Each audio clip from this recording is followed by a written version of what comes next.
दोस्तों नमस्कार, मैं संदीप कुमार त्रिवेदी एक बार पुनः हाजिर हूँ आप सबके बीच में।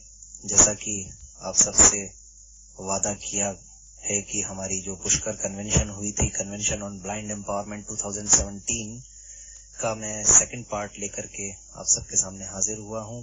पहले पार्ट में हमने सेशन 1 जो कि इंट्रोडक्शन सेशन था हमारा, उसकी रिकॉर्डिंग प्रस्तुत की थी आप सबके सामने। और आज जो सेकंड सेशन था हमारा पर्सनालिटी डेवलपमेंट, व्यक्तित्व विकास, उस की रिकॉर्डिंग लेकर के मैं हाजिर हूं आप सबके बीच में। दोस्तों ये रिकॉर्डिंग आपको हमारे व्हाट्सएप ग्रुप के साथ साथ यूट्यूब चैनल पर भी अवेलेबल मिलेगी। यूट्यूब चैनल रिकॉर्डिंग अजमेर के नाम से है, जहां पर तमाम प्रतियोगी परीक्षाओं की तैयारी से संबंधित ऑडियोज उपलब्ध करवाए जाते हैं। तो हमारे चैनल को भी आप लाइक, सब्सक्राइब और शेयर करना ना भूलें। मैं आपको थोड़ी सी जानकारी दे दूं।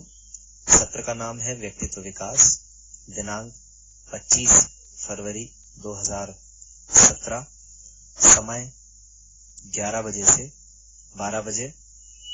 और इसके जो मुख्य वक्ता हैं श्री सूर्य प्रकाश शर्मा सर, चेयरपर्सन है डॉक्टर आकाशदीप अरोड़ा सर, और मॉडरेटर हैं श्री शरद त्रिपाठी। तो आइए हम सब सुनते हैं कन्वेंशन का दूसरा सत्र जो कि व्यक्तित्व विकास, और मैं माइक दे रहा हूं मिस्टर शरद त्रिपाठी के हाथों में। हम बात फिर से करेंगे, लंच में हम बहुत सारी बातें करेंगे, शेयर करेंगे। मुझे बहुत सारे लोगों से मिलना है और कुछ लोगों की आवाजें बड़ी विशेष नहीं, कुछ लोग बड़े विशेष तरीके से व्यवहार भी करते हैं। तो यही व्यक्तित्व की बात है। व्यक्तित्व के कौन कौन से आयाम है जिस पर हम काम कर सकते हैं, मतलब व्यक्तित्व में क्या क्या होता है। तो व्यक्तित्व में क्या क्या होता है ये हमें सोचना है। कई बार हम बोलते हैं कि भाई आपकी पर्सनैलिटी बड़ी जानदार है। ये आपसे पूछता है, किसी मीटिंग में आता है, किसी पार्टी में आता है, या अपने फैमिली में जब किसी फंक्शन में आता है, तो एक अलग से एम्बियंस बनती है, एक ऑरा होता है उस व्यक्ति का।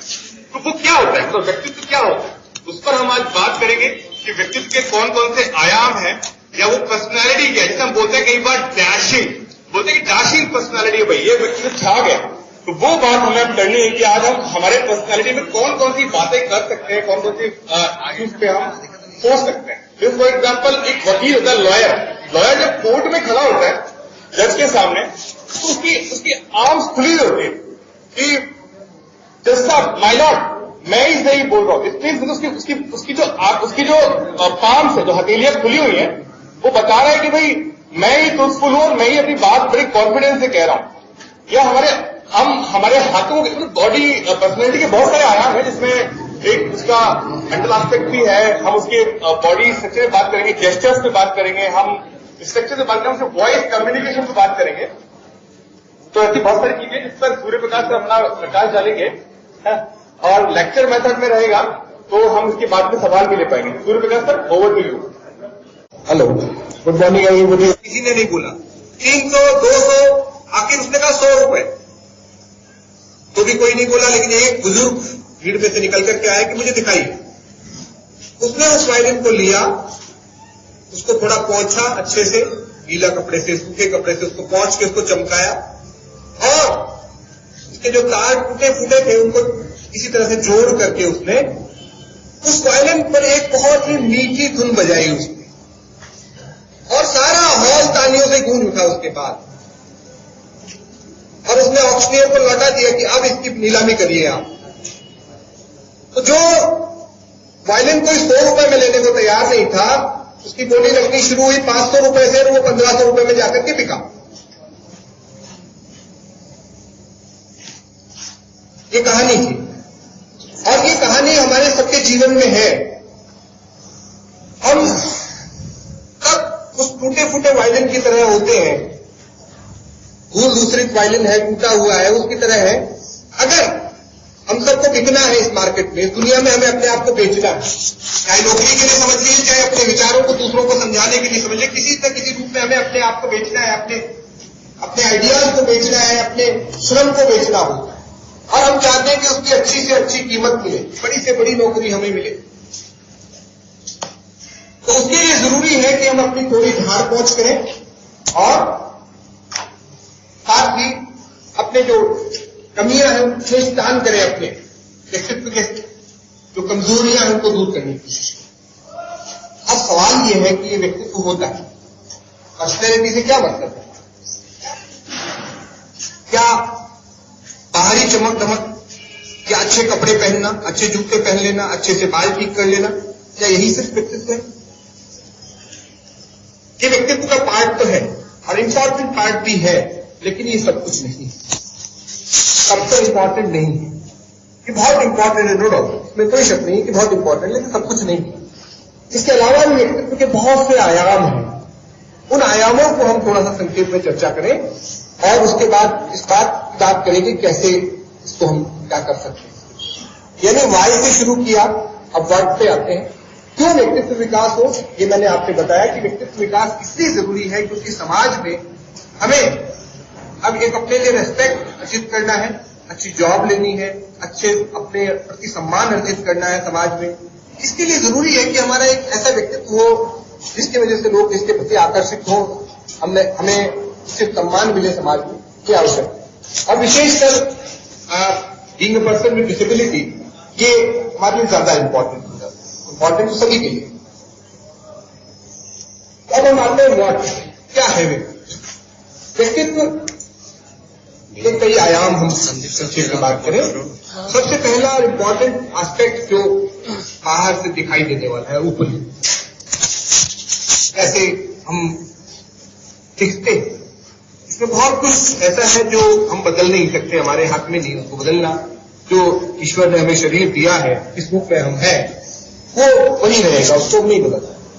लेकिन इसके साथ साथ हम किस तरह से अपने आप रहते हैं, किस तरह के हम वस्त्र पहनते हैं, किस तरह से हम अपने आप को प्रेजेंट करते हैं, ये सारी चीजें भी इंपॉर्टेंट है। और एक दृष्टि, जब कोई व्यक्ति दूसरे के संपर्क में आता है तो यही चीज सबसे पहले दिखती है। दूसरा इंपॉर्टेंट एस्पेक्ट है इंटेलेक्चुअल, बौद्धिक। ये जो पहला मैंने फिजिकल एस्पेक्ट जो बताया, उसमें तब तक आदमी को सम्मान मिलता है जब तक उसका इंटेलेक्चुअल एस्पेक्ट सामने नहीं आता। लेकिन जैसे ही वह व्यक्ति जो अच्छे से कपड़े पहने हुए है वो अपनी बात रखता है, तो उसके व्यक्तित्व का दूसरा और शायद ज्यादा महत्वपूर्ण पहलू सामने आता है। मैं अपना एक अनुभव बताता हूं। कहीं पर बहुत पहले की बात है, मुझे मेरे किसी फंक्शन में एक सज्जन आए, हम लोग खड़े थे, बात कर रहे थे, बड़े अच्छे से सूट बूट पहने, टाई लगाए हुए, बड़े अच्छे से लग रहे थे कि बड़े ऑफिसर हैं। हम 2-3 लोग खड़े थे, हम चर्चा करने लगे, ये कौन है? तो अपने परिचित कहे तो कोई जानने वाले, पर जान नहीं रहे, तो बड़ी पोस्ट पे लगता है। थोड़ी देर बाद जब उनसे परिचय हुआ तो हरी जो है बोल भी गई, लगा कि ये तो सिर्फ टूट फूट है, बाकी सब अंदर मामला दूसरा है। तो व्यक्तित्व का दूसरा एस्पेक्ट इंटेलेक्चुअल एस्पेक्ट है, वो ज्यादा है। इंटेलेक्चुअल यानी हम क्या जानते हैं, कैसे हम क्या हमने सीखा है, वो बड़ा महत्वपूर्ण पहलू है। तीसरी बात अगर हम करें जिसको वो है इमोशनल, हमारे इमोशंस को हम कैसे कंट्रोल करते हैं, मैनेज करते हैं, ये बड़ा एक इंपॉर्टेंट है। मनुष्य कहे कि अगर हम रैशनल के बजाय इमोशनल ज्यादा है, बौद्धिक के बजाय भावनात्मक ज्यादा गाड़ी ज्यादा है, ये कहें भावनाओं के उस पर उसका, लेकिन वो नियंत्रण में होनी चाहिए। हमारे किस तरह से हम उसको कंट्रोल करते हैं, ये एक बड़ा इंपॉर्टेंट है। इसके अलावा एक स्पिरिचुअल एस्पेक्ट हो है। ये 3-4 बातें हम देखते हैं जब व्यक्तित्व के आयाम की बात करते हैं। कैसे पर आते हैं कि क्या करें हम इसको, कैसे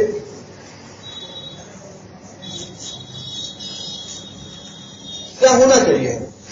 तो निश्चित रूप से मैं जो शब्द है डेवलपमेंट, वो उसमें ये समाहित है कि हमें किसी की नकल नहीं करनी, नकल करने की आवश्यकता नहीं है हमें किसी की। हमें नकल के बजाय जो हमें हमारे व्यक्तित्व के लिए जो सूट करता है, हमें उस हिसाब से डेवलप करना है, अपने आप को उस दिशा में विकसित करना है।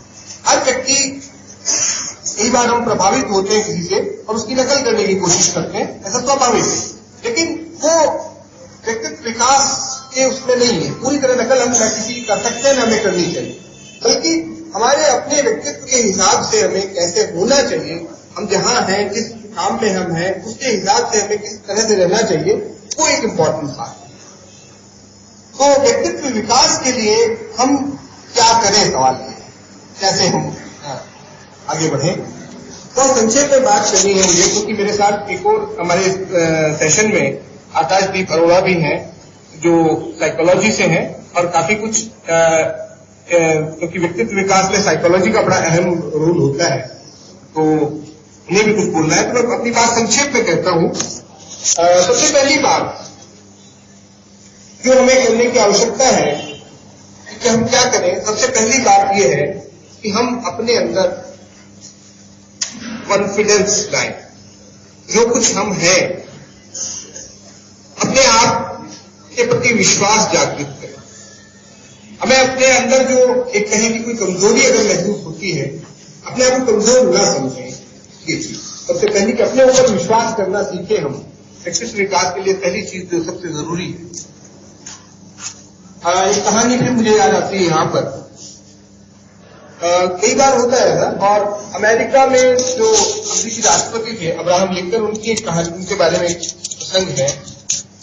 जब वो पहली बार सीनेट गए तो उनके साथ एक वाकया पेश आया उन्हें। वो एक उनके पिता जो है जूते बनाया करते थे, और इस आधार पर क्योंकि समाज में भेदभाव रहा है, वहां भी रहा है, केवल भारत में नहीं रहा, वहां भी भेदभाव था, तो उनको नीचा दिखाने की कोशिश करने के लिए तो सेनेटर्स ने कहा, जब वो सेनेट में पहुंचे तो कहा कि आप वही है ना जिनके पिताजी जूते बनाते हैं। उनको एक तरह से लज्जित करने का प्रयास किया उन्होंने। तो किस तरह से उन्होंने अपने आप में कॉन्फिडेंस का प्रदर्शन किया, ये देखिए उनके जवाब से सुनिएगा। उन्होंने कहा कि हाँ बिल्कुल मैं वही हूं, और मुझे गर्व है इस बात पर कि मेरे पिताजी बहुत अच्छे कारीगर थे जूते बनाने, बहुत महारत हासिल की, और सीनेट के बहुत से लोग उनके बनाए जूते चप्पल पहन चुके हैं। मुझे इस बात पर गर्व है, और मैं भी जूता बनाना जानता हूं। यदि आप पहनना चाहें तो मैं आपके लिए भी बना सकता हूं, मुझे बड़ी खुशी होगी आपके लिए। तो देखिए किस तरह से उनको लज्जित करने का प्रयास किया, और किस तरह से उन्होंने अपने आप को दिखाया। तो जो कुछ हम हैं, क्या डिसेबिलिटी की बात करें, मुझे बड़ी खुशी की होती है कि हम सब लोग कभी भी अपने डिसेबिलिटी को लेकर के कभी हम लोग जो है कमजोर महसूस नहीं करती। ये सबसे अच्छी बात हमारे अंदर है, बहुत अच्छी बात। बहुत से लोग जब चर्चा करते हैं तो कहते हैं कि भाई अरे भाई आंख नहीं तो कुछ नहीं हो सकता है, आप कह रहे हो तो हो सकता है, लेकिन हमें ऐसा नहीं लगता। वो उनको बड़ा आश्चर्य होता है कि यार आप लोगों को दुख क्यों नहीं होता मन में कि भाई आंख क्यों। तो ये चीज एक बहुत इंपॉर्टेंट है कि हम अपने अंदर कॉन्फिडेंस पैदा करें कि हम कर सकते हैं वीकेंड, तभी हमारे अंदर जो है एक आत्मविश्वास जागृत होगा, और हम अपने आप को जो कुछ हम हैं उस रूप में प्रेजेंट कर पाएंगे। वरना तो अगर हमारे अंदर अपने प्रति विश्वास नहीं रहेगा, अपनी क्षमताओं में विश्वास नहीं रहेगा, तो जो कुछ हम हैं उस रूप में भी हम अपने आप को प्रेजेंट नहीं कर पाएंगे। एक और वाकया इसी तरह का मुझे याद आता है।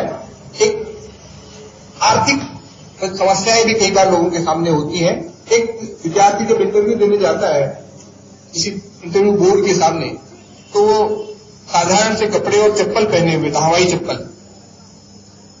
जो अगर लोगों से किसी से भी बात करिए कि इंटरव्यू देने कैसे जाना चाहिए, तो लोग बताते हैं भाई ऐसी ड्रेस होनी चाहिए, ऐसे वेल पॉलिश्ड शूज हो आपके, अच्छी सी, बहुत चमकीली नहीं लेकिन एक साधारण जो ड्रेस हो आपकी, बताया जाता है। लेकिन वो उस तरह से नहीं गया, साधारण सी हवाई चप्पल पहन करके गया।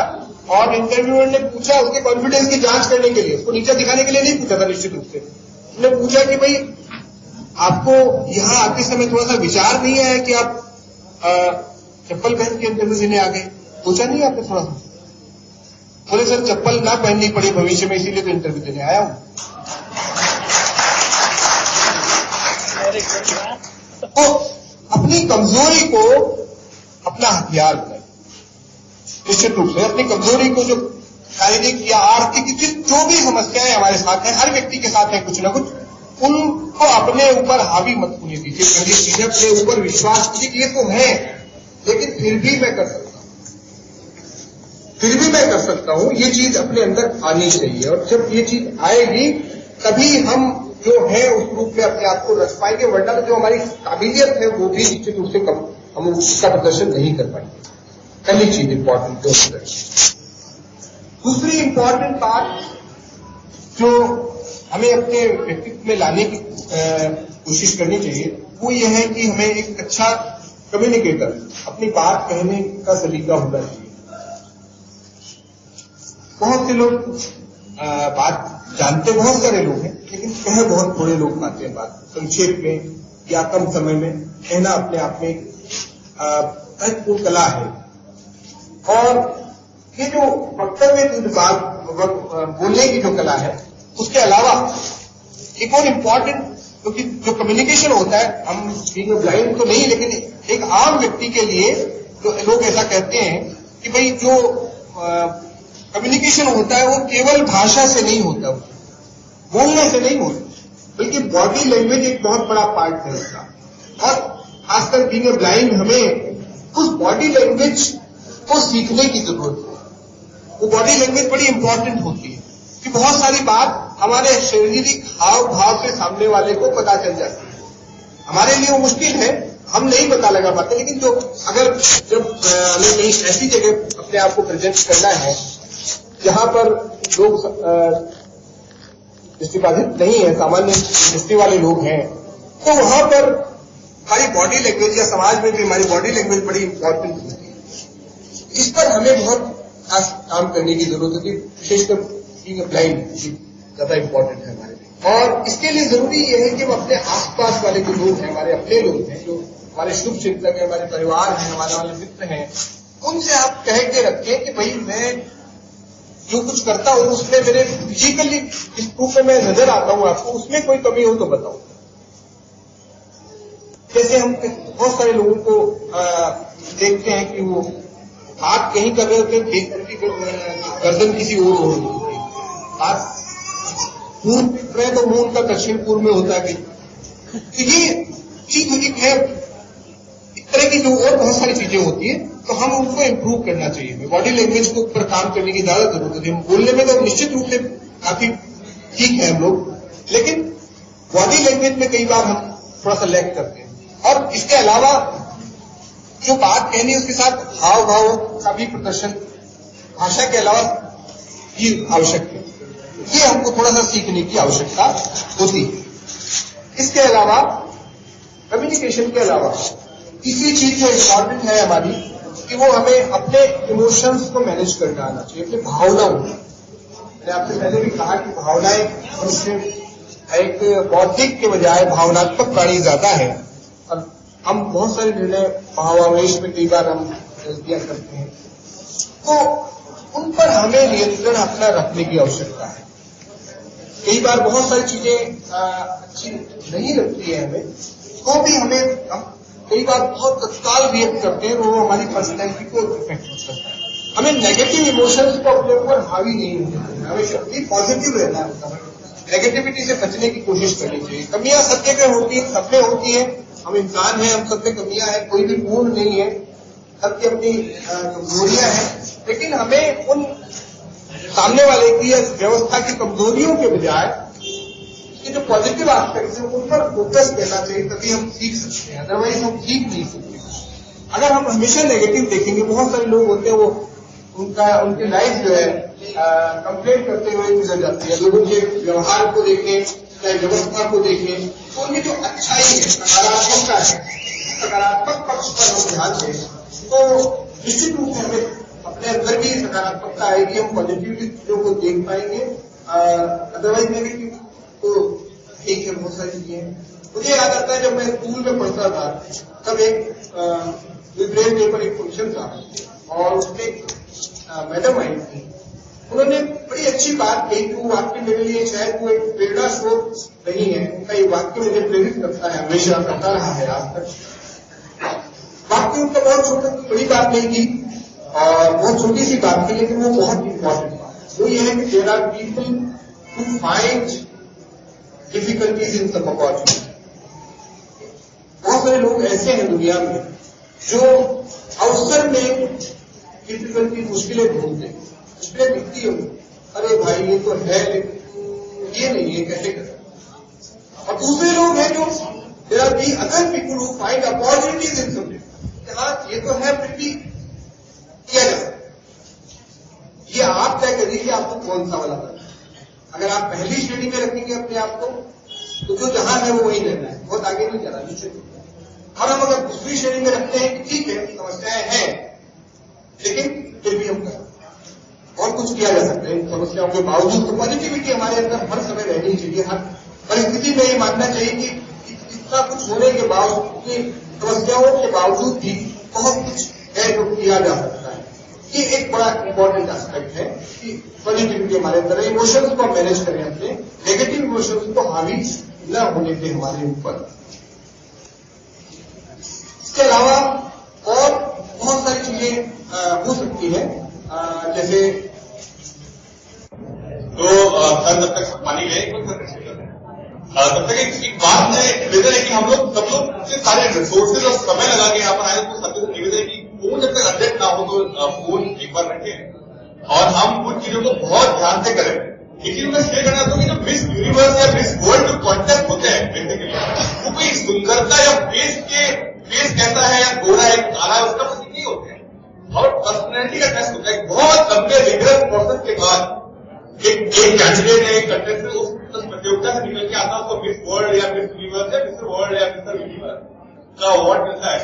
उसमें प्रोसेस में होता क्या है, उस प्रोसेस में आपके अलग अलग आयामों का, संगीत पे, आपके इमोशन पे, समाज कार्य पे, प्रशासन पे, घुड़सवारी पे और दुनिया के जो भी बहुत सारे आयाम है, काम है, उसका आपका रुझान कैसा है, उसका आपको ऑब्जर्व करते हैं बहुत माइन्यूटली और लंबे समय तक एक ऑब्जर्वेशन के बाद व्यक्तित्व में आप किस बिंदु को, किस एक साइकोलॉजी की भाषा में किस प्रकार के स्टिमुलेशन को आप कैसा बिहेव करते हैं, किस प्रकार स्टिमुलेशन का सही शब्द क्या होगा, तो आप जैसा व्यवहार करते हैं, उसका एक लंबा ऑब्जर्वेशन, उसके बाद वो सम्मान या वो अवार्ड को मिलता है। सुंदरता उसमें एक अनोखा आयाम नहीं होता। बहरहाल तो मैं अपनी बात लगभग खत्म करने पे हूँ कि 3-4 बातों के अलावा जो आखिर में मैं एक बात और कहना चाह रहा था, वो ये है कि पर्सनैलिटी का कोई एक वो नहीं हो सकता, एक मतलब कहीं की कोई एक सबके लिए समान नजरिया नहीं हो सकता। हर व्यक्ति को अपने हिसाब से आगे बढ़ना है, उसको उसी तरह से कोई एक सबको रास्ता नहीं बताया जा सकता कि आप किस तरह से आगे बढ़े, लेकिन हाँ ये रास्ता खुद उसको अपने को पहचान करनी है कि मैं क्या हूं, अपने आप से बात करने की कोशिश करनी चाहिए। और इसके लिए कुछ एक और इम्पोर्टेंट बात जो मुझे लगती है वो ये है कि पूरी देर सुबह 10 मिनट 15 मिनट जितना हम समय दे सके मेडिटेशन को जरूर देना है। अपने आप को जानने का इससे बेहतर तरीका नहीं है। और मेडिटेशन के अलावा एक और छोटी सी बात बताता हूँ कि हमें दिन भर की अपनी गतिविधियों का शाम को रात को सोने से पहले जरूर उस पर विचार करना चाहिए कि हमने आज क्या किया, क्या सही था, क्या गलत था, आत्म समीक्षा जरूर होनी चाहिए। तो ये चीजें अगर हम रेगुलरली करते रहेंगे तो निश्चित रूप से धीरे धीरे हम आगे बढ़ेंगे, ऐसा मैं मानता हूँ।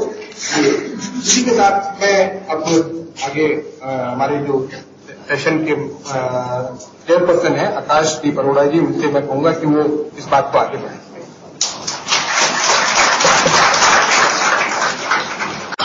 एक निवेदन ये रहेगा कि क्योंकि आप मनोविज्ञान से संबंधित हैं, तो सर ने जो आयाम बताए बहुत सारे, जैसे होता क्या है कि हमारे कार्य क्षेत्र में या परिवार में लोग आते हैं और हमको साइकोलॉजिकली कितना क्रोध है, एंगर है, कोई भी बात है, हम पे ट्रांसफर कर देते हैं और हम भी उससे प्रभावित हो जाते हैं।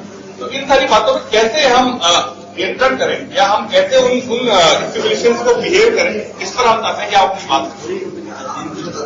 हेलो फ्रेंड्स, यही पर्सनैलिटी डेवलपमेंट वाली चीज है कि पहले हेलो सबसे कहा था, यहाँ पे फ्रेंड्स सभी है मेरे, पर रिप्लाई कितना दिया?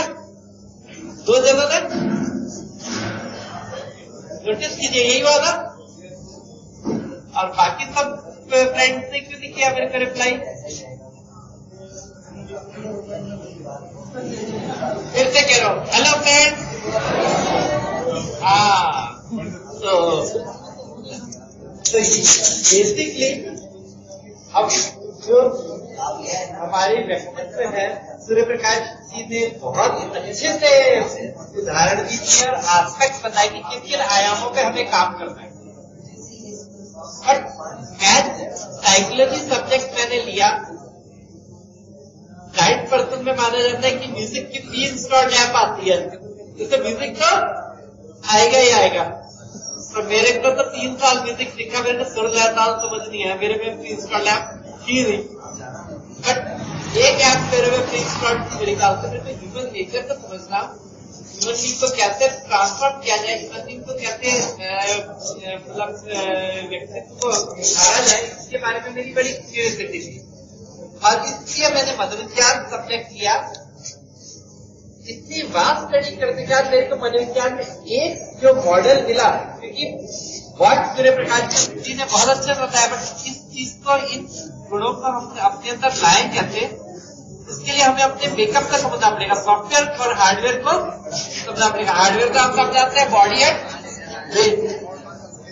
एक चीज वीआई पर्सन के लिए, ब्लाइंड पर्सन के लिए सबसे इम्पोर्टेंटली ऑडियंस उसको यस नो वर्बाई फीडबैक दे, तभी वो ऑडियंस से जुड़ पाएगा। ये मैं सामान्य ऑडियंस लोग की ऑडियंस से एक्सपेक्ट करता हूँ, वो हमेशा मेरे को सपोर्ट करती है। यहाँ पे क्या मैं आप लोगों से एक्सपेक्ट कर सकता हूँ कि आप यस नो करेंगे? Yes sir. तो पॉइंट इज दैट कि किसी भी चीज को ट्रांसफर करना है तो उसके मैकेनिज्म को समझना होगा।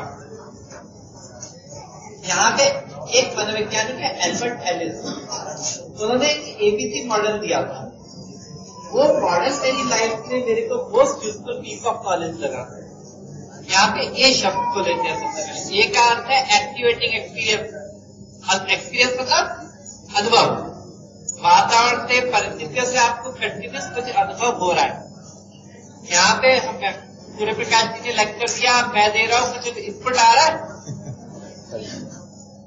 अरे आ रहा है इनपुट या नहीं आ रहा है? तो आ रहा है ना। तो ये क्या है? ए है, यानी वातावरण से जो इनपुट आता है वो। यहाँ पे है एबीसी मॉडल में कॉन्स्टेंट बिहेवियर, जिसमें इमोशन भी सब लेते हैं। बिहेवियर और इमोशन एक ही चीज है। मैं जो बोल रहा हूँ या सूर्य प्रकाश जी ने जो बोला, उससे खुद के आपके अंदर कुछ इमोशन जनरेट हुए होंगे, अच्छे बुरे, कुछ तो फीलिंग आई हुई होगी। अब सी किस पे डिपेंडेंट है? ए पे। जैसा इनपुट आएगा वैसा आउटपुट आएगा, ऐसा ही है ना। व्हाट्सएप पे आप जो फॉरवर्ड करोगे सामने वाले को वही मिलेगा, है ना। रिकॉर्डिंग ग्रुप में वही आता है ना। तो सी से ए पे डिपेंडेंट है, ये माना जाता है, राइट। दूसरा आता है आप किसी का, आपका आता है भैया से एक दो जगह से क्या महिलाओं ने तो कहा ही नहीं। उसके हस्बैंड से पूछना पड़ेगा। हाँ, सबसे ज्यादा किन्होंने कहा? हाँ बताइए एक तरह पे।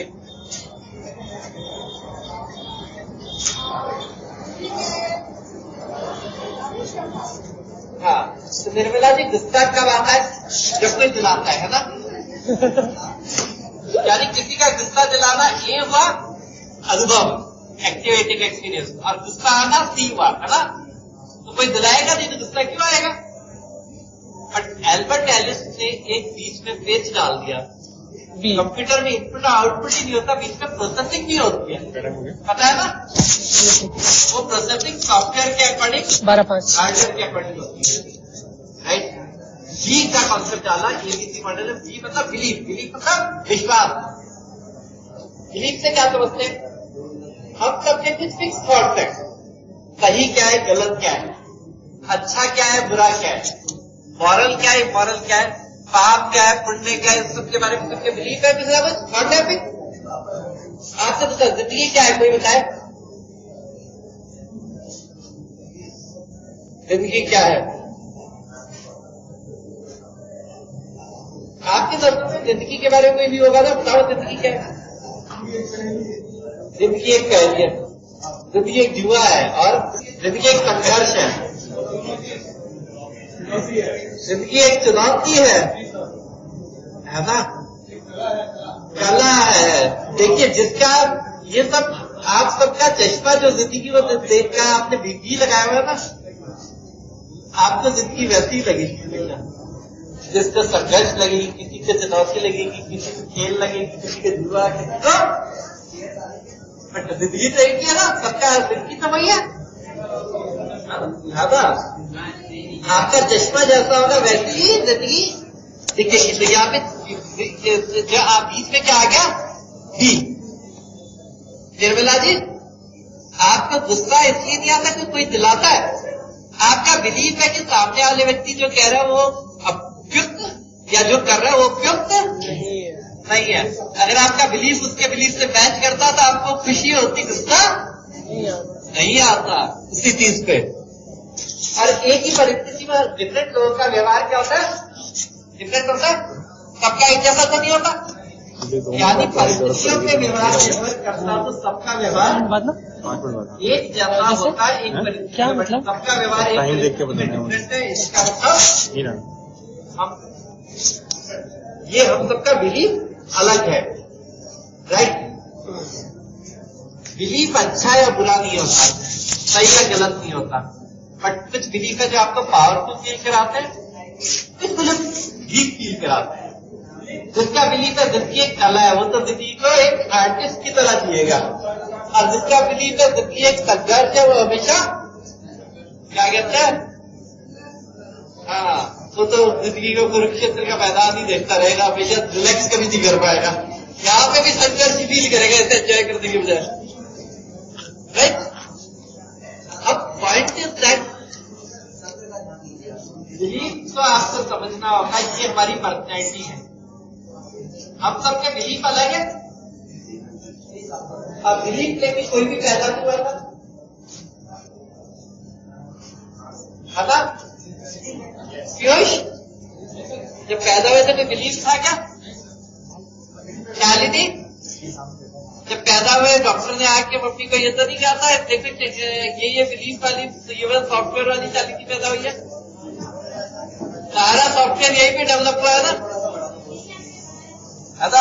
यानी पूरी पर्सनैलिटी या बिलीफ सिस्टम आपका यहाँ पे आपके पास एक्सपीरियंस, आपकी सोसाइटी, आपके कल्चर में बनाया है, राइट।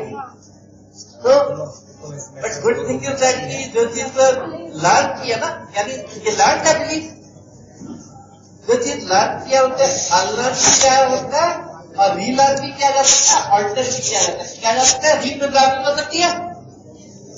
प्रतीक, मैं आपसे बहुत इंस्पायर्ड किया, प्रोग्रामिंग लैंग्वेज में बात कर रहा हूँ।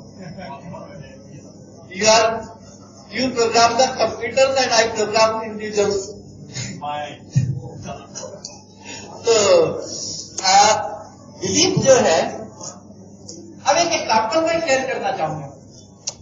हम सब में जो अंतर है बिलीफ का है। नवजोत सिंह सिद्धू का एक बार मैं इंटरव्यू सुनता था। नवजोत सिंह सिद्धू का जानते हैं ना? अच्छे से जानते हैं, इसलिए उन्हीं का ले रहा हूं क्योंकि ज्यादा लोग जानते हैं। उनका कहना था कि एक बार वो कैलकाटा में मैच था, वो कैलकाटा में गए और मदर टेरेसा उस टाइम पे कैलकाटा में, जो आज कोलकाता है।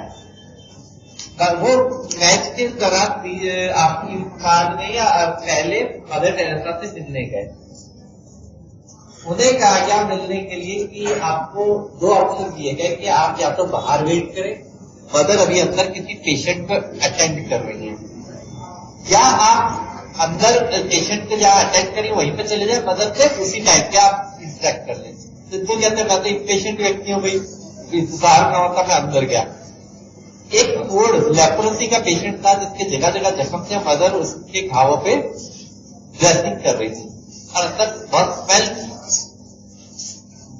कहते हैं मेरे को वॉमिटिंग सेंसेशन होने लग गई और मैं बाहर आ गया, रह नहीं पाया अंदर। कहते हैं फिर मेरे मन में क्वेश्चन आया कि जिस जगह पर मैं 5 मिनट रुक नहीं पाया वहां वहीं पे मदर टेरेसा कितना चेहरे पे शांति और जॉय है और वो कितनी खुशी के साथ वही काम कर रही है। तो ये बताइए, दुख परिस्थितियों में है या हमारे बिलीफ से उत्पन्न होता है दुख का इमोशन? हम सबकी समस्या क्या, हम सबके जीवन में दुख है? कोई गम नहीं है। सच्चाई है कि जो ब्रह्म ज्ञानी होते हैं ना, उनको छोड़ के हम सब कहीं ना कहीं डील कर रहे हैं किसी किसी एरिया में लाइफ में। सच्चाई है या नहीं है? कहीं ना कहीं कष्ट या नेगेटिव फीलिंग आती है, कम या ज्यादा। तो ये कहां से आती है, इसको समझना पड़ेगा। व्यक्तित्व विकास की जब बात करेंगे तो मदर टेरेसा को वो जॉय मिल रहा है, और क्योंकि उसका बिलीफ है कि उस काम में प्लेजर है, आनंद है। और सिद्धू का बिलीफ है कि वो स्मेल एंड ऑल दिस, उसकी हमारी कंडीशनिंग के स्वच्छता, स्मेल, ऑडर इज बैड। दोनों की बिलीफ अलग है, इसलिए दोनों का एक ही परिस्थिति में इमोशन अलग है। अब मेरे को ये बताइए, क्या दुख, चैलेंज, गुस्सा, जो भी नेगेटिव इमोशंस हैं हम सबके अंदर आते हैं, वो क्या परिस्थितियों से आते हैं? नहीं, वो आपके बिलीफ से आते हैं। एग्री करते हैं इस बात को या और प्रूव करना पड़ेगा? अब बिलीफ सही या गलत कुछ भी नहीं होते, क्योंकि हर कल्चर में अलग बिलीफ होते हैं और हर व्यक्ति मानता है मेरे बिलीफ सही। समस्या कहां आती है? यही है ना, दुनिया में किसी को लगता है मेरा बिलीफ गलत है? अब अगर लगता तो आपका बिलीफ ही नहीं होता। तो एक पर्सनैलिटी डेवलपमेंट ट्रेनर अमेरिका गया और उन्होंने अपना इंट्रोडक्शन दिया अमेरिका में। मैं अपनी वाइफ, 3 बच्चे और फादर के साथ इंडिया में, नई दिल्ली में रहता हूँ।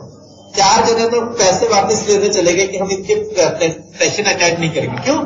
एक अनसक्सेसफुल पर्सन पे ट्रेनिंग लेके क्या करेंगे? अब आप एक चीज होता है, इसमें इस सेंटेंस से पता लग रहा है कि वो व्यक्ति अनसक्सेसफुल है। कैसे पता लग रहा है? उससे इतना ही होता है ना, भाई नई दिल्ली में, इंडिया में वाइफ, 3 बच्चे और ओल्ड फादर के साथ रहता हूं। इसमें फेलियर की कोई बात आई नहीं? आई ना। अमेरिका में पता है क्या बिलीफ है? क्या 18 साल के बाद बच्चा अगर पेरेंट्स के साथ रहे तो उसे कहते हैं अनसक्सेसफुल। और वो 35 साल की उम्र में पेरेंट्स फादर के साथ रह रहा है तो उसका सेशन अटेंड करके क्या करेंगे? वो एडिक्टेड है ना। एक आदमी कह रहा था यार ड्रग एडिक्शन बहुत बड़ी प्रॉब्लम है। मैंने ड्रग एडिक्शन प्रॉब्लम है या नहीं, बट हम सब इंसान है ना, अपने बिलीफ से जरूरत से ज्यादा एडिक्टेड है, ये प्रॉब्लम है सबसे बड़ी हम सबकी। तो अमेरिकन है चाहे इंडियन, हम सब अपने बिलीफ से एडिक्टेड है। और इस बिलीफ में पॉजिटिव एस्पेक्ट को प्रोग्राम करना ही पर्सनैलिटी डेवलपमेंट है ना। सॉफ्टवेयर जब तक सही नहीं होगा, प्रतीक i7 दे दिया जाए हमें, बट उसमें खूब सारे वायरस आ जाए, या विंडोज का कोई पुराना वर्जन डाल दिया जाए, कैसा चलेगा? है ना। तो वो सॉफ्टवेयर सही करना जरूरी है डेफिनेटली ना। तो पर्सनैलिटी डेवलपमेंट की कोई भी बात करें उससे पहले हमें समझना पड़ेगा कि हमारा मेकअप बिलीफ सकते हैं। अब बिलीफ सही गलत नहीं होते, बट कुछ बिलीफ है जो एम्पावरिंग है, कुछ है डिसएम्पावरिंग है। फॉर एग्जाम्पल, किसी का बिलीफ है कि मुझे हमेशा सभी लोग प्रेम और सम्मान दें, हमेशा हर व्यक्ति। ऐसा व्यक्ति कभी खुशी रह सकता है? देखा अगर कुछ लोग सदा दुखी और कुछ सदा सुखी, दोनों तरह के देखें ना, तो सदा दुखी वाले लोग ऐसे होते हैं, है ना। यहाँ पे भी अगर किसी का ऐसा बिलीफ है तो थोड़ा 2 दिन के बाद भी एंजॉय करने के लिए दुखी होके जाएगा। बट ये बिलीफ है किसी का कि स्पेस और अच्छी बातें मिलना, बट हर व्यक्ति से नहीं मिल सकता, हर समय नहीं मिल सकता। ऐसा बिलीफ है तो हस्बैंड वाइफ की जरूर बात करेंगे। तो आई होप मेरी बात समझ पा रहे हो कि इसके आपका व्यक्तित्व जो भी है वो इसी सॉफ्टवेयर में है, और इसी सॉफ्टवेयर को रिफाइन करके, और हम सब बहुत पुअर प्रोग्रामर है, हमें ब्रेन, बॉडी और ब्रेन का एक्सपर्ट नहीं मिला, उसमें नहीं कोई प्रॉब्लम है। इंसान का ब्रेन और बॉडी से बढ़िया कोई गैजेट दुनिया में बना है? आईफोन है किसी के पास? हाँ, तो आईफोन कहीं स्टैंड करता है जो भगवान ने ये बॉडी का जो पूरा मैकेनिज्म बताया है? हाँ, नहीं है ना? बट हमने उसकी प्रोग्रामिंग बहुत पुअर की है। हमने गुड पटाख बिलीफ रूपी वायरस उसमें खूब सारे डाल रखे, राइट? तो उसको रिफाइन करना, और वो कैसे होगा? देखिए, सबसे पहली चीज तो आपको एक्सेप्ट करना होगा कि बिलीफ जो भी आप सोचते हो, सही गलत अच्छा बुरा, है ना, वो सब एक बिलीफ है। रियलिटी हो जरूरी नहीं है। जीवन एक चुनौती है, ये रियलिटी है नहीं, आपका बिलीफ है। जीवन एक कला है, रियलिटी है नहीं है ना? जो भी आपका बिलीफ है, बट अगर आपको बिलीफ ही अपनाना है तो एम्पावरिंग बिलीफ अपनाएं। जीवन को संघर्ष न मान के आनंद मानो तो ज्यादा अच्छा रहेगा। हर पल एक आनंद है। आप अभी अलाइव हो, फील कर रहे हो अपने एग्जिस्टेंस को? इससे बढ़िया चीज कुछ हो सकती है?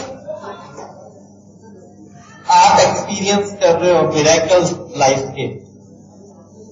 ये मिरेकल नहीं है कि मेरे शब्द इस माइक के थ्रू आप तक पहुंच रहे हो और उसका डिकोड कर रहे हो और आपके ब्रेन तक पहुंच रहे हो और आप उसको इंटरप्रेट कर रहे हो। ये प्रक्रिया होना एक मिरेकल है या नहीं है? Life is a beauty, life is a miracle, life एक है ना? ये वाला बिलीफ अच्छा है या जीवन संघर्ष है, वो चुनौती है, वो अच्छा है ना? तो इसलिए बिलीफ का अपग्रेड कैसे करें? बहुत सारी पर्सनैलिटी डेवलपमेंट की टेक्निक है, और शुरू में कोई भी स्किल आप डेवलप करते हैं। आपका मोबाइल चलाना सीखा, पहली बार मुश्किल लगा था, बट अब बहुत आसान हो गया। कोई भी स्किल आप सीखना चाहेंगे, शुरू में मुश्किल लगेगी बट आसान होती जाएगी। और 21 दिन तक अगर आप किसी भी बिहेवियर को प्रैक्टिस करते हैं, वो आपकी आदत बन जाएगा। उसी तरह किसी थॉट को, नई थॉट को, अगर एक टेक्निक दे रहा हूं, सोने से पहले जो भी आप अपने व्यक्तित्व में चेंज लाते हैं, जो भी थॉट में चेंज लाना चाहते हैं, उस थॉट को रिपीट करते करते सोए। नहीं तो मोबाइल में रिकॉर्ड करके वो रिपीट मोड में प्ले करते करते सो जाओ। सबकॉन्शियस माइंड प्रोग्राम हो जाएगा और वो आपका बेसिक ट्रेड बन जाएगा, राइट? और मुझे तो लगता है इस समूह में काम अच्छा होता है, इसलिए ऐसी इसका एक्सरसाइज का कुछ व्हाट्सएप ग्रुप का पार्ट बना दे। किस दिन का चैलेंज लेने में तैयार हो? कितने लोग तैयार है अपनी पर्सनैलिटी में चेंज करने के लिए? किस दिन? यस। तो व्हाट्सएप ग्रुप में शेयर करें कि मैं 21 दिन तक अपने व्यक्ति, जैसे फॉर एग्जाम्पल कॉन्फिडेंस बिल्ड करना है, तो अपने रिकॉर्ड कर लो, मुझे पूरा कॉन्फिडेंस है, पूरा कॉन्फिडेंस है अपने आप पे, जिसमें डर खत्म हो गया है। Positive affirmation, right? और आगे की गाइडेंस में व्हाट्सएप ग्रुप में चाहो तो मैं दे सकता हूँ, है ना? यहाँ पे तो समय की सीमा है, बट व्हाट्सएप ग्रुप की तो कोई सीमा नहीं है, है ना? इसमें 21 दिन का तक कोई ऐसा सजेशन लो और अपने आप को सोते हुए प्रोग्राम, अपने सोचते सोचो और प्रोग्रामिंग हो जाएगी 21 दिन में, धीरे धीरे, है ना? But commitment, no pain no gain. अपनी बात व्यक्ति विकास के एक एग्जाम्पल से मैं खत्म करना चाहूंगा। एक बार एक आदमी जंगल में जा रहा था, इसके पीछे शेर पड़ गया, है ना? शेर पड़ गया और शेर वो खाई में कूद गया, सामने खाई, पीछे शेर। खाई में कूदते ही उसके हाथ में एक डाली आ गई पेड़ की और बच गया। उसने ऊपर देखा, शेर दहाड़ रहा है, नीचे देखा, चट्टाने, नुकीली खतरनाक चट्टाने, जिस डाली पे लटका हुआ था वो उसको चूहे कुतर रहे धीरे धीरे, और वो उसी डाली पे बहुत टेस्टी स्ट्रॉबेरी लगी हुई थी। अब उस व्यक्ति के पास क्या ऑप्शन है? या तो ऊपर वाले शेर को कोसे, अरे मेरे पीछे के पड़ गया था, नीचे चट्टानों को कोसे, या चोर को कोसे, या डाली कमजोर है उसको कोसे, या कौन सा ऑप्शन प्रेफर करोगे? ये कहानी सिंबॉलिक है। जो पीछे शेर ऊपर दहाड़ रहा था वो भूतकाल है। आप पास्ट को लेके दुखी होते रहते हो, बट भूत काल अब तो आपको कभी परेशान कर सकता है, नुकसान पहुंचा सकता है। जो चला गया वो पास्ट इज डेड। आगे वाली चट्टाने चाहे जब गिरोगे तब हर्ट करेगी, बट अभी आपको हर्ट कर सकती है इस मोमेंट में। जो चूहे हैं वो समय है और डाली जीवन है। तो जैसे निचले डाली को टुकड़ है, कोई रोक सकता है समय को? अब पिछले 1.5 घंटे में भी थोड़ी सी डाली टुकड़ गई है ना। और स्ट्रॉबेरी में जीवन की पॉजिटिव एक्सपीरियंसेस की संभावनाएं हैं, जो हमने 2 दिन की एक्सपीरियंस किया है। तो कोई ऑप्शन है, या तो दुखी हो या स्ट्रॉबेरी का, और तीसरा ऑप्शन है तो बताओ। अपनी संभावनाओं को एंजॉय करो। Past is dead and future is uncome. भूतकाल मर चुका है, भविष्य अजन्मा है। जो भी है बस यही एक पल है। पल के अलावा जीवन में कुछ भी एक्सेप्ट नहीं करता। आपका अस्तित्व इस पल में है। ये करोगे तो कभी भी दुखी नहीं होगे। आगे भी जाने ना तू, पीछे भी जाने ना तू। जो भी है बस यही एक पल है। कर ले तू पूरी प्यार तू, राइट? ऐसा कोई अच्छा गायक है तो थोड़ा गा के बता दे मेरे को। मैं अपनी बात कंप्लीट करता हूँ, है ना। आगे पर्सनैलिटी डेवलपमेंट व्हाट्सएप ग्रुप के कुछ इनपुट के माध्यम से आप चाहेंगे तो चलता रहेगा। ये आज की सभा में आगे बात करते हैं कि व्हाट्सएप पे हम पर्सनैलिटी पे भी डिस्कस करेंगे। अभी एक मैसेज जोर से बताएं अपनी तालियों के साथ कि हम इसमें बात करते हैं और आपका विचार हो गया है। हम लोग पर्सनैलिटी पे भी हम इस पर चर्चा आगे करते रहेंगे। एक छोटी सी बात थी, लगी सेशन को हम अंत करना चाहेंगे क्योंकि हमें बहुत कम समय बचा है कि जब हम किसी साइटेड के साथ में होते हैं और सामने कोई साइटेड होता है तो वो हमारे साथ साइटेड है, उससे पूछता है कि ये चाय पीते हैं क्या, ये पानी लेते हैं क्या, ये खाना खाएंगे क्या। ऐसा क्यों होता है? ऐसा इसलिए होता है कि क्योंकि वो हमसे इसलिए बात नहीं कर रहा होता है क्योंकि हम उसकी फेस की तरफ नहीं देख रहे होते हैं। अगर हम जिस तरफ से आवाज आ रही है हम उस तरफ देखेंगे तो 50% चांसेस हमारे बढ़ जाते हैं कि जो सामने वाला है वो हमसे ही पूछेगा कि आप चाय पिएंगे सर, आप पानी लेंगे क्या। तो अगर हम उसकी तरफ देखेंगे तो हमसे क्यों पूछेगा? तो इसमें साइड की गलती नहीं है। तो बॉडी लैंग्वेज का एक एस्पेक्ट है जो हमने अभी डिस्कस किया है। ऐसी बॉडी लैंग्वेज के बहुत सारे एस्पेक्ट है, हम उसमें बात करेंगे कि कुर्सी पे कैसे बैठना है, इनमें आपको किसी बात करते समय हाथों कैसे कंट्रोल करना है, आपकी फिंगर्स क्या मूव रिएक्ट कर रही है, आपके फेस के जेस्चर्स क्या है, तो आपके लैग क्रॉसिंग में बैठते हैं कि आप लैग अमेरिकन फोन में बैठते हैं। बहुत सारे हम एस्पेक्ट पे बात करेंगे। आपके शरीर जो बोलता है, आपका शरीर आपसे ज्यादा बोलता है और साइडेड लोग उसको ऑब्जर्व करते हैं और हम लोग भी क्योंकि हम ऑब्जर्व नहीं कर सकते कि वो क्या रिएक्ट कर रहा है, लेकिन हम आवाज के माध्यम से बहुत सारी चीजों पे काम कर सकते हैं। तो आने वाले सेशन में दोनों साथी हमारे सीनियर साथी इस पर प्रकाश डालेंगे। तो लास्ट में हमें 2 मिनट में हम एक छोटा सा, क्योंकि मैं कल एडमिशन सेशन सुबह अर्ली मॉर्निंग दूंगा, लेकिन उससे पहले हम एक छोटा ताली योग हम यह कर सकते हैं। ताली बजाना भी एक योग है, इसमें 2 मिनट हमको लगेंगे और ये हमारे सेशन के लिए भी वो तालियां होंगी। तो हमें 1 मिनट तक, जब तक मैं स्टॉप नहीं बोलूं, फुल फोर्स के साथ में हमें ताली बजानी, दोनों हाथों से। उंगलियां हमारी खुल जाएगा, मैं बोलूंगा स्टार्ट तब करना है। हमारी उंगलियां खुल जाए, पूरी खुल जाए, अपना पास गैप मिले अपने पास चले गए और पूरी फोर्स के साथ बैठ के सभी जो वो भी 1 मिनट तक हमें ताली बजानी है। फिर जब ताली मैं स्टॉप बोलूंगा उसके बाद हमें 30 सेकेंड तक ऑब्जर्व करना है कि हमारे हाथों की फिंगर, हमारे हथेली का सेंटर क्या रिएक्ट कर रहा है। उसको बिना किसी साइलेंस का, बिना किसी बातचीत के, बिना किसी फोन के हमें महसूस करना। तो थोड़ा तो खुला रख लेंगे, अपने आगे अपने पैरों पे रख लेंगे दोनों हाथों को और फिर से महसूस करेंगे कि अपने हाथ क्या बोल रहे हैं। तो I will say start, then start. जोर से, जोर से, और जोर से, और जोर से, और जोर से, पूरी तरह से लगा दे अपनी, पूरी फोर्स के साथ, पूरी फोर्स के साथ और तरह से लगा दे। आज ये ताली बजाने का मौका, जोर से बजाएंगे, लास्ट टाइम बजा रहे हैं और जोर से, कम ऑन, और जोर से, और जोर से, और जोर से।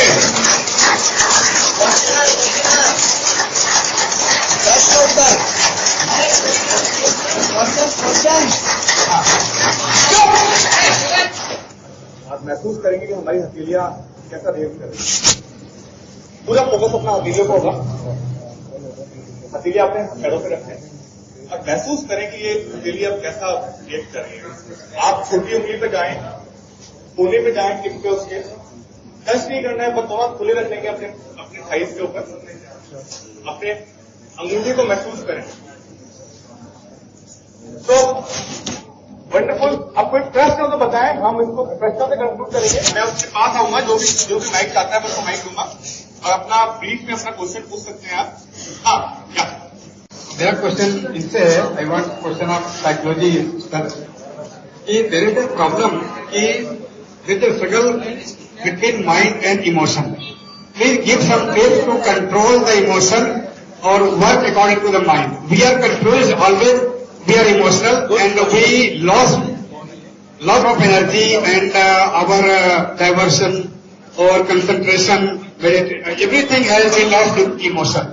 So we should be away from the emotion. Give tips for that, sir. Very good. इनका सवाल बुद्धि और शारीरिक दिमाग के बीच में बैलेंस करने की बात है। भावना और देखिए, आपने मेरा जो मॉडल है उसको समझा होगा। हम सब हमें लगता है कि हम लॉजिक पे चलते हैं, दूसरे लोग नहीं चलते, बट रियलिटी है कि हमें रैशनल कौन सी चीज लगती है जो हमारे बिलीफ से मैच करती है, राइट? जो चीज हमारे बिलीफ से मैच नहीं करती वो क्या है? इलॉजिकल। तो व्हाट इज बुद्धि? क्या कुछ नहीं है, सिंपली मेरी बुद्धि यही है कि हमारे जो बिलीफ है उसके अकॉर्डिंग हम चलते हैं, है ना? तो यहां पे आपका क्वेश्चन जो है वो मैं जो समझ पाया कि इमोशन और बुद्धि में कैसे आना बैलेंस करना है, लॉजिक और इमोशन, यही कहना चाहते हैं। क्या उसका रैशनल है क्या? हम तो उसी चीज को रैशनल मानते हैं जो हमारे बिलीफ से, हमारे विश्वासों से मैच करती है। एक शराबी को, चेतन जी का एक जोक है जो कई बार इन्होंने सुनाया है ना, कि शराबी मंदिर जाता है तो एक लाभ नहीं होता, मस्जिद जाता है तो एक आदमी भिखारी होता है, मंदिर जाता है कोई लाभ नहीं होता, मस्जिद जाता है कुछ नहीं मिलता। वो एक मतलब खाने के सामने बैठा होता तो रात को नशे में एक शराबी आता है, उसको 100 रुपए देके चला जाता है। तो वो भिखारी कहता है कि भगवान को भी अजीब है, रहता कहाँ और पता कहाँ का देता है। अब उसका बिलीफ क्या बन गया कि भगवान क्या रहता है? मैं खाने में, आप खाने में, तो आगे उसको वही लॉजिकल लगेगा। वो तो अपनी सुविधा के अनुसार हम करते हैं ना सर। तो यही चीज है कि हम सबका सॉफ्टवेयर जो है, हम ये मानना पड़ेगा कि सही गलत, लॉजिकल इलॉजिकल कुछ भी नहीं है। हमारे इमोशन किस पे डिपेंड करते हैं? हमारे बिलीफ पे। चीज अगर आपके बिलीफ के अकॉर्डिंग होगी, आपके अंदर पॉजिटिव इमोशन आएगा, बिलीफ से मैच नहीं करेगी, नेगेटिव इमोशन आएगा। और बिलीफ आपने इस लाइफ टाइम में आपके कल्चर, आपकी सोसाइटी, फैमिली और आपके लाइफ पास्ट एक्सपीरियंसेस से एक्वायर किए हैं। इसके भी सर इंटरप्ट, मैं please I want to interrupt one thing. हाँ जी, सपोज मुस्लिम की तीन एज होती है, after that we are running after emotion or running for love and everything. According to that, we lose our goal and aim. So for that, please, I request to give some tips to control that, and we can proceed according to our mission goal to achievement. Instead of getting away from that and after emotion. आप हर व्यक्ति गोल, अब आपसे मैं एक question पूछता हूँ sir, यहाँ पे एक व्यक्ति बताया उसका जीवन का गोल क्या है? कोई बताए, कोई तो लेके चलता है भाई मैं लेक्चर बनूंगा, कोई डॉक्टर बनेगा। एक तो इंटरेक्ट करना चाहूंगा मैं ऑडियंस से। अभी Hello. हाँ, Yes, sir. I want to answer your पहले question. नाम बताओ।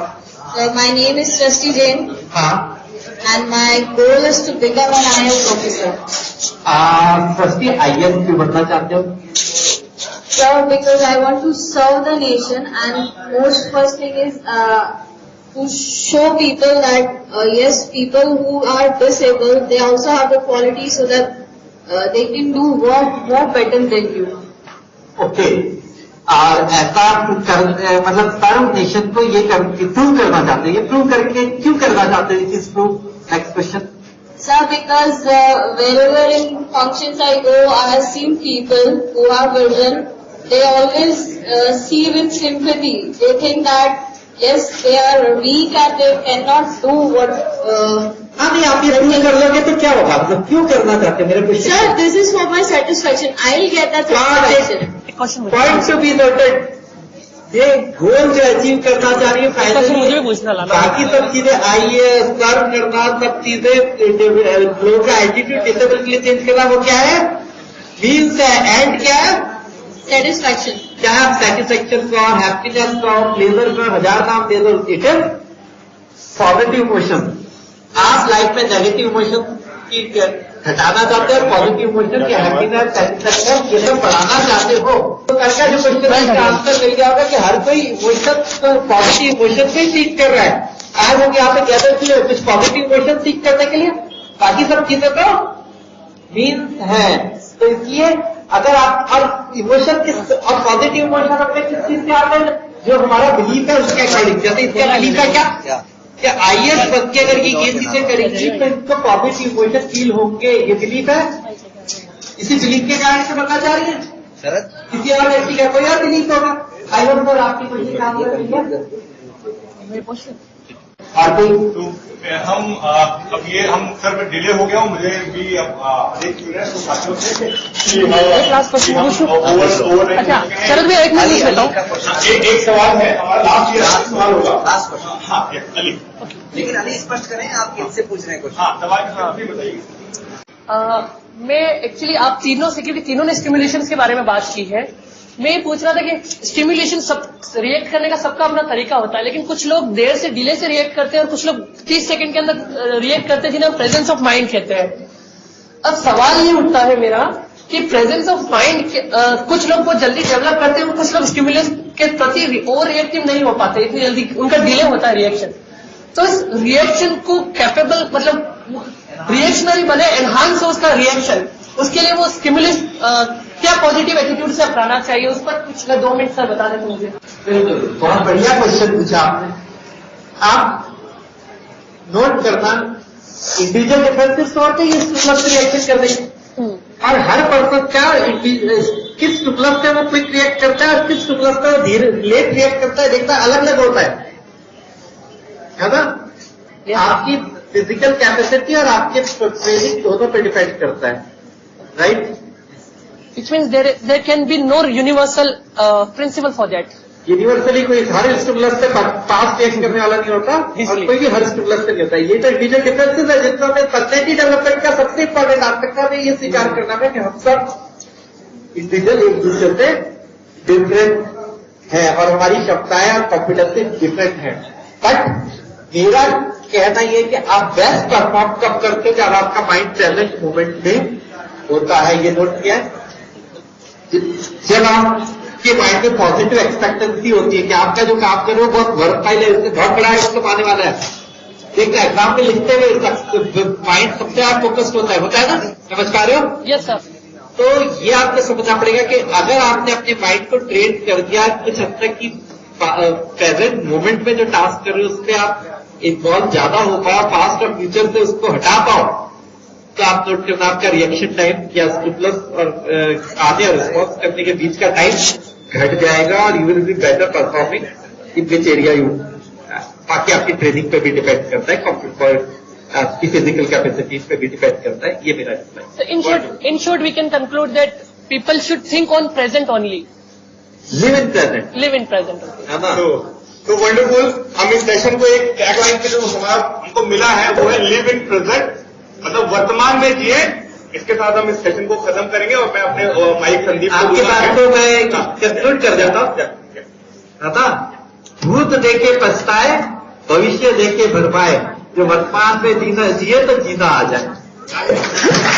तो दोस्तों इसी के साथ हमारा दूसरा सत्र यहीं पर समाप्त होता है. उम्मीद करते हैं कि आप सबको जरूर बहुत मजा आया होगा इस सत्र में, और उससे भी ज्यादा महत्वपूर्ण बात यह है कि बहुत कुछ सीखने को मिला होगा, व्यक्तित्व के नए नए आयामों को जानने का मौका मिला होगा.